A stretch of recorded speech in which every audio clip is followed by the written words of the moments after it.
On attend. C'est 155 quand il a les événements, il est arrivé en Chine, il est en sur...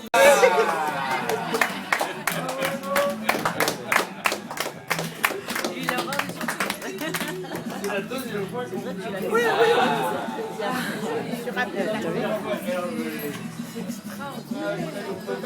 La première fois c'était pour mes 50 ans et la deuxième. Adriano. Même Adrien est là.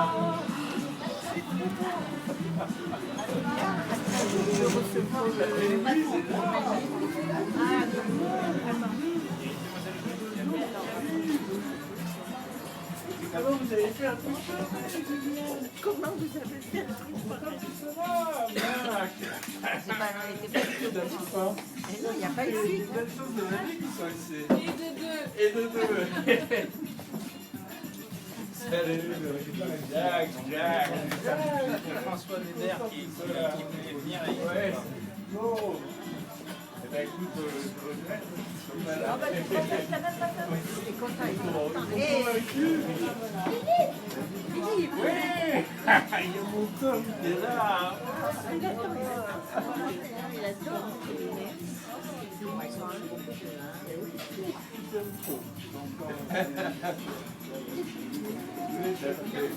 Alice, ma chérie, que t'es belle.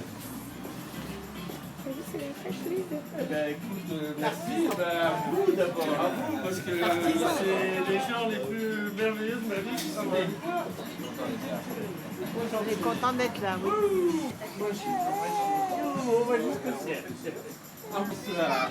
Elle est trop contente. Encore. Et voilà.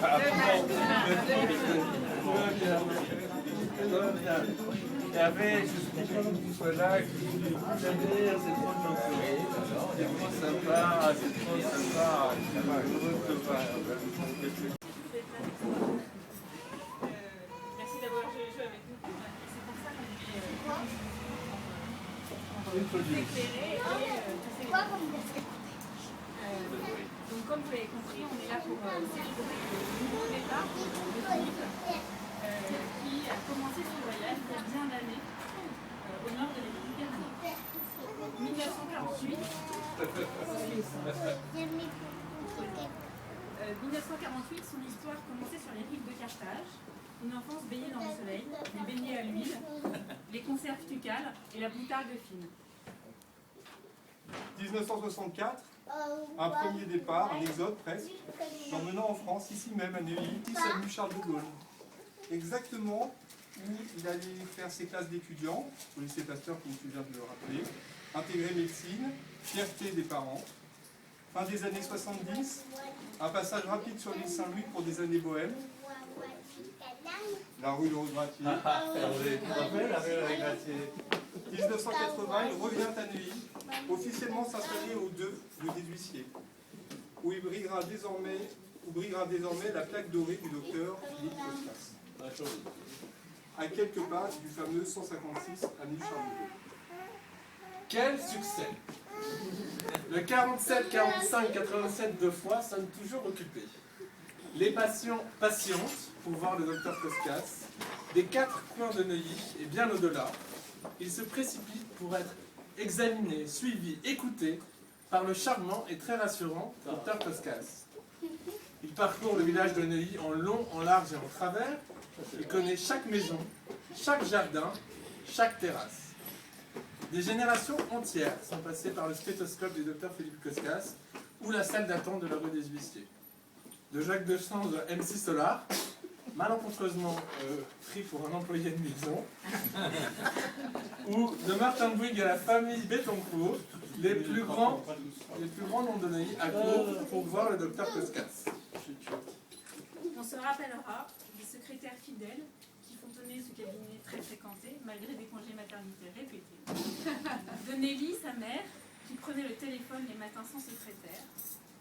Des week-ends de garde où nous, les enfants, étions réquisitionnés de permanence téléphonique.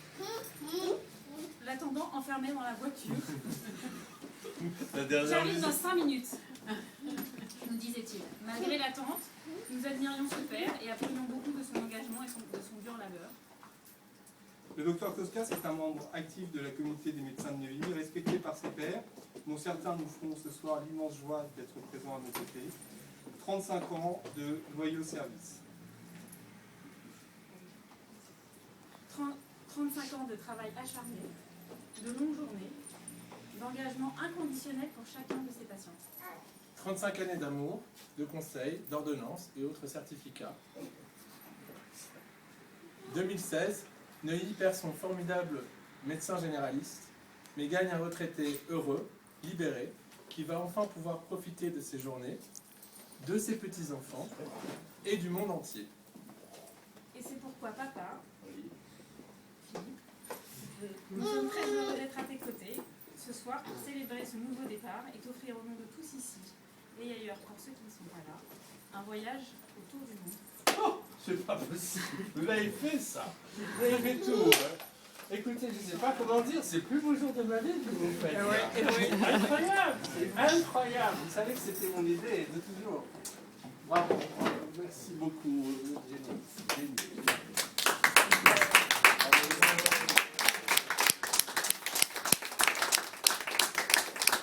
Écoutez, moi je vais vous dire que c'est vrai que ce métier a pris beaucoup de la vie. C'est vrai que ce métier est merveilleux et j'ai beaucoup donné. Et j'ai beaucoup reçu aussi.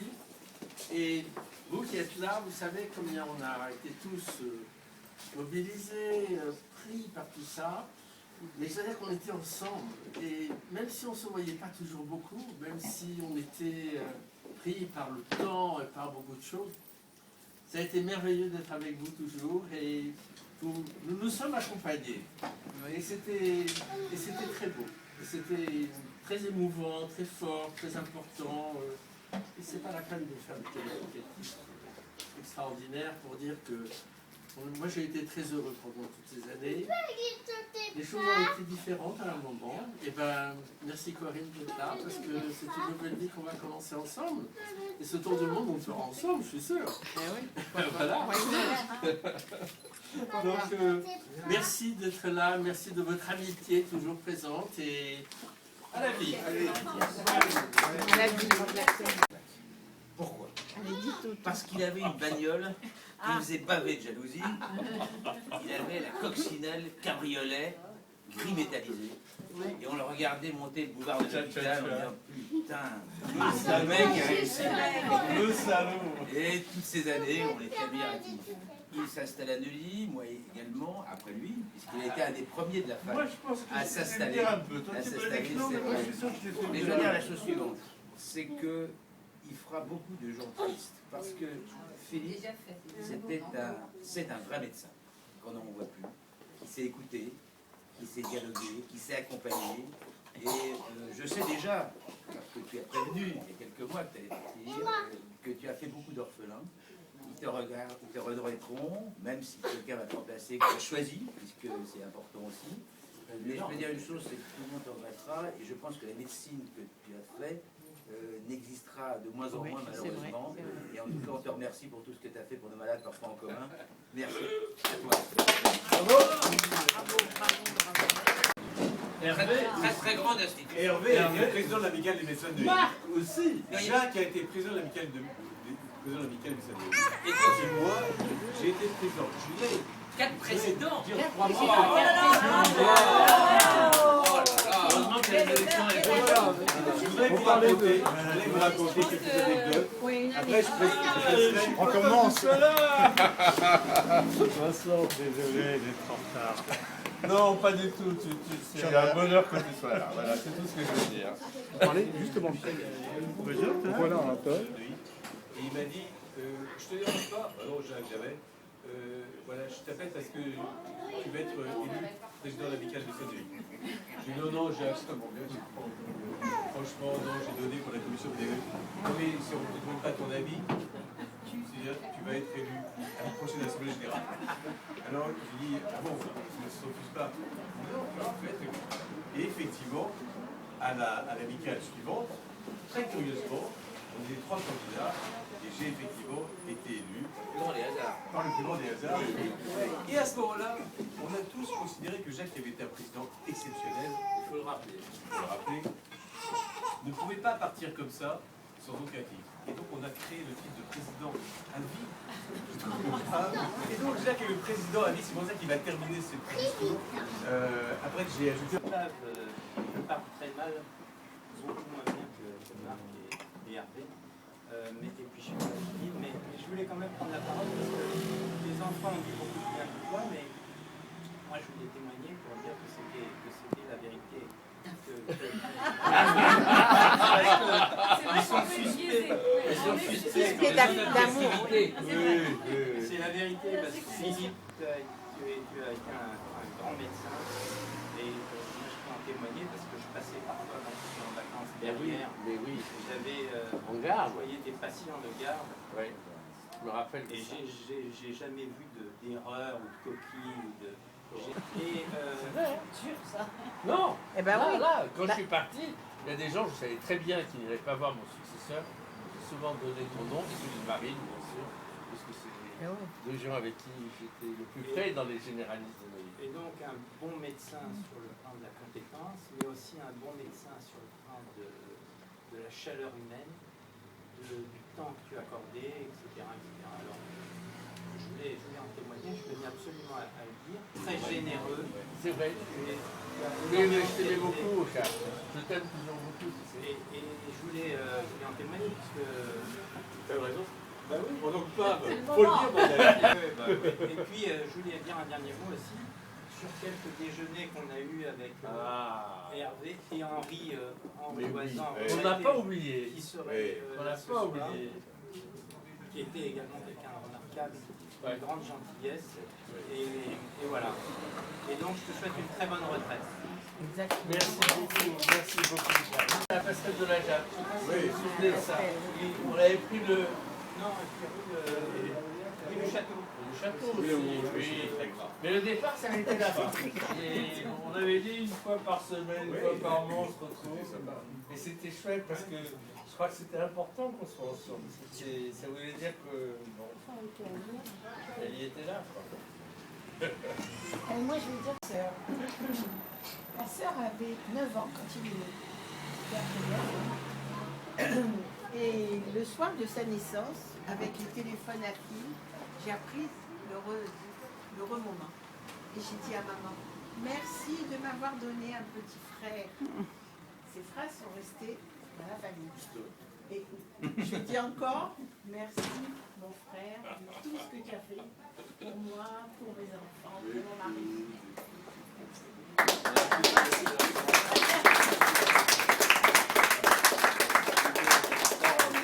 On a un rythme avec ma soeur, Francine. Tous les dimanches matin, on se téléphone.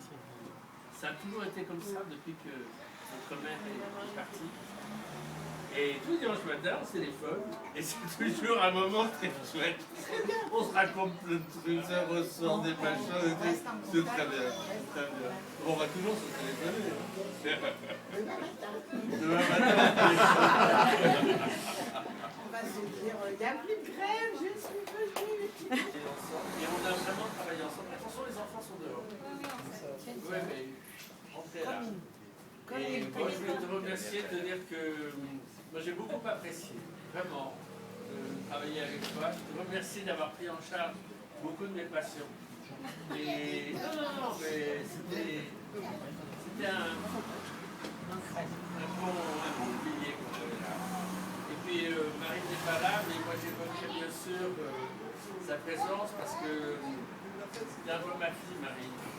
Quelque part, c'était aussi d'abord ma remplaçante, c'est comme ça qu'elle est venue travailler au cabinet, et tous les travaux qu'on a fait, c'était aussi un peu pour elle. Et c'était très chouette de tous les trois, mais je me rappellerai de ces cafés qu'on a pu prendre qui étaient dégueulasses, ça veut dire.